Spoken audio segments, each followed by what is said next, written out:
Nagbigay ng kanyang makasaysayang talumpati si Pangulong Ferdinand Marcos Jr. sa harap ng National Diet ng Japan nitong Huwebes, May 28. Ang pagtatalumpati ng Pangulo ay isang eksklusibong pagkakataon na ibinibigay lamang sa mga piling foreign leaders kaya't sumisimbolo ito sa malalim na relasyon ng Pilipinas at Japan.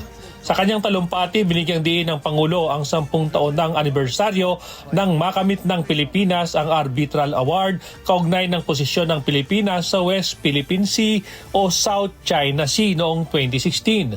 In July of this year, we marked the 10th anniversary of the Arbitral Award on the South China Sea, which embodies the Philippines' determination to resolve disputes through peaceful means and mechanisms that are provided under international law. We recognize Japan's contributions to international peace, and we value our growing strategic partnership that reflects not only common interests, but common principles as well. Ipinunto rin ng Pangulo na ang Pilipinas at Japan bilang mga prominenteng tagapagsulong ng demokrasya ay naninindigan bilang pangunahing tagapagsulong ng malaya, bukas at rules-based maritime order o kaayusan sa rehiyon sa ilalim ng international law na hindi gumagamit ng dahas. As maritime democracies, the Philippines and Japan are committed to strengthening maritime security and ensuring that our seas remain open, secure, and governed by rules, not by force.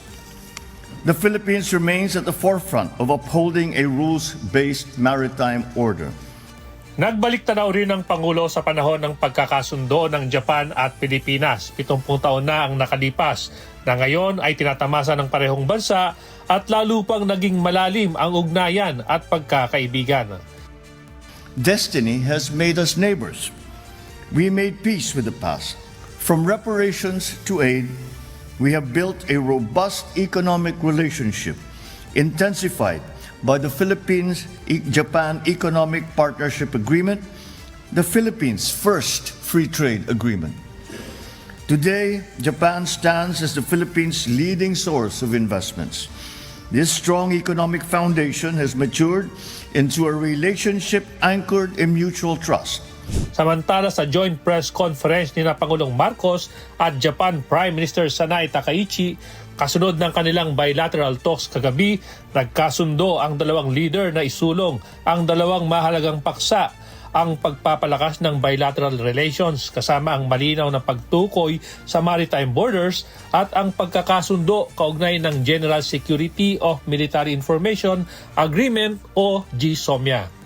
Ngayong araw ng Biyernes magtatapos ang 4 na araw na state visit ng Pangulo. Inaasahan namang haharapin niya ang mga kawani ng media bago ito tumulak pabalik sa Pilipinas. Mula sa Tokyo, Japan, Danny Tigzon, humahataw sa balita ngayon.